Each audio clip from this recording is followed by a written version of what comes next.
Hi all, അസ്സലാമു അലൈക്കും. Welcome back to Silna's kitchen.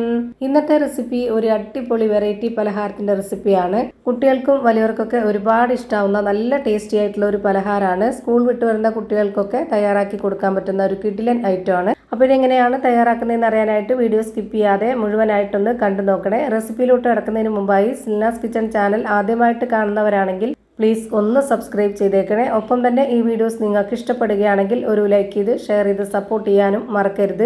ഇനി നമുക്ക് ഇതെങ്ങനെയാണ് തയ്യാറാക്കുന്നതെന്ന് നോക്കാം. ഇതിനായി ആദ്യം തന്നെ ഒരു പഴുത്ത നേന്ത്രപ്പഴം എടുത്തിട്ട് അത് തൊലിയൊക്കെ കളഞ്ഞതിന് ശേഷം ഇതേപോലെ ഒന്ന് കട്ട് ചെയ്തെടുക്കുന്നുണ്ട്. ഇനി ഇതൊരു മിക്സിയുടെ ജാറിലേക്ക് ഇട്ട് കൊടുക്കാം. എന്നിട്ട് ഇതിലേക്ക് 2 കോഴിമുട്ട പൊട്ടിച്ചൊഴിച്ച് കൊടുക്കണം. ഇനി ഇതിലേക്ക് നല്ലൊരു മണത്തിന് വേണ്ടിയിട്ട് വാനില എസൻസോ അല്ലാന്നുണ്ടെങ്കിൽ ഏലക്കായോ ഇട്ട് കൊടുക്കാം. ഞാനിവിടെ അത്യാവശ്യം നല്ലൊരു മണത്തിന് വേണ്ടി 3 ഏലക്ക ഇട്ട് കൊടുക്കുന്നുണ്ട്. ഇനി ഇതിലേക്ക് ഒരു നുള്ള് സോഡാപ്പൊടി ഇട്ട് കൊടുക്കാം. നമ്മൾ തയ്യാറാക്കി എടുക്കുന്ന ആ ഒരു പലഹാരം സോഫ്റ്റ് ആയിട്ട് കിട്ടാനാണ്. പിന്നെ ഇതിലേക്ക് നല്ല മധുരത്തിന് വേണ്ടിയിട്ട് 4 ടേബിൾ സ്പൂൺ അളവിൽ പഞ്ചസാര ഇട്ട് കൊടുക്കുന്നുണ്ട്. ശർക്കരയാണെന്നുണ്ടെങ്കിലും ഇട്ട് കൊടുക്കാവുന്നതാണ്, അതൊക്കെ ഓരോരുത്തരുടെ ഇഷ്ടം. പിന്നെ ഞാനിവിടെ ആ ഒരു മധുരത്തിന്റെ ബാലൻസ് ചെയ്യാനായിട്ട് ഒരു നുള്ള് ഉപ്പും കൂടെ ഇട്ട് കൊടുത്തിട്ടുണ്ട്. ഇനി ഇതൊന്ന് നല്ല പോലെ അരച്ചെടുത്ത് മാറ്റി വെച്ചിരിക്കാം. അടുത്തതായിട്ട് ഒരു ബൗളിലേക്ക് 250 ml കപ്പിന്റെ അളവിൽ 2 കപ്പ് ഗോതമ്പ് പൊടിയാണ് ഇട്ട് കൊടുക്കുന്നത്. ഗോതമ്പ് പൊടിക്ക് പകരം മൈദപ്പൊടി വേണമെങ്കിലും എടുക്കാവുന്നതാണ്. ഇനി നമ്മൾ അരച്ചു വെച്ചിരുന്ന ആ ഒരു മിക്സ് മുഴുവനായിട്ടും ഇതിലേക്ക് ഒഴിച്ചു കൊടുക്കാം. എന്നിട്ടിത് കൈവച്ച് നന്നായിട്ടൊന്ന് കുഴച്ചിട്ടെടുക്കാം. ചപ്പാത്തിക്കൊക്കെ കുഴച്ചെടുക്കുന്ന ആ ഒരു പരുവത്തിലാണ് ഇത് റെഡിയാക്കി എടുക്കുന്നത്.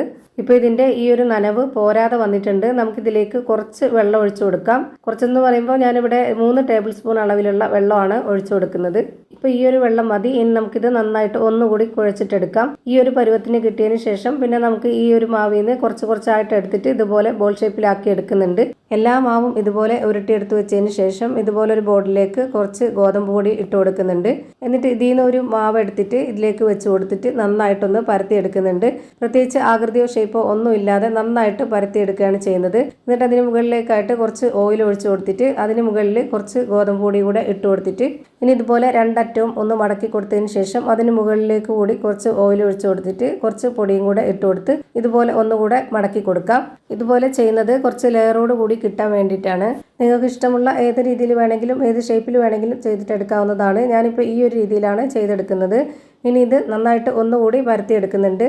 ഇതുപോലെ സ്ക്വയർ ആയിട്ടൊന്ന് പരത്തിയെടുത്തതിന് ശേഷം പിന്നെ അതിൻ്റെ നടുഭാഗത്തായിട്ട് ഇതുപോലെ ഒന്ന് കട്ട് ചെയ്ത് കൊടുക്കുന്നുണ്ട്. കട്ട് ചെയ്തതിന് ശേഷം ഈ ഒരു 2 ഭാഗത്തെ മാവിലും കുറച്ചുകൂടി ഓയിൽ ഒഴിച്ചു കൊടുത്തതിന് ശേഷം കുറച്ച് ഗോതമ്പ് പൊടി കൂടി ഇട്ട് കൊടുത്തിട്ട് അതിൽ നിന്ന് ഒരു പീസ് എടുത്തിട്ട് ഇതുപോലെ വെച്ച് കൊടുത്തിട്ട് അതിന് മുകളിലേക്ക് കൂടി കുറച്ച് ഓയിലും പൊടിയും ഇട്ട് കൊടുത്തിട്ട് ഇതുപോലെ ഒന്ന് മടക്കി കൊടുത്ത് നല്ലപോലെ ഒന്ന് പരത്തിയെടുക്കുന്നുണ്ട്. ഇതുപോലെ പരത്തിയെടുത്തതിന് ശേഷം ഇതിൻ്റെ 4 സൈഡും ഒന്ന് കട്ട് ചെയ്തെടുത്തിട്ട് ഒരു ഷേപ്പ് ആക്കുന്നുണ്ട്.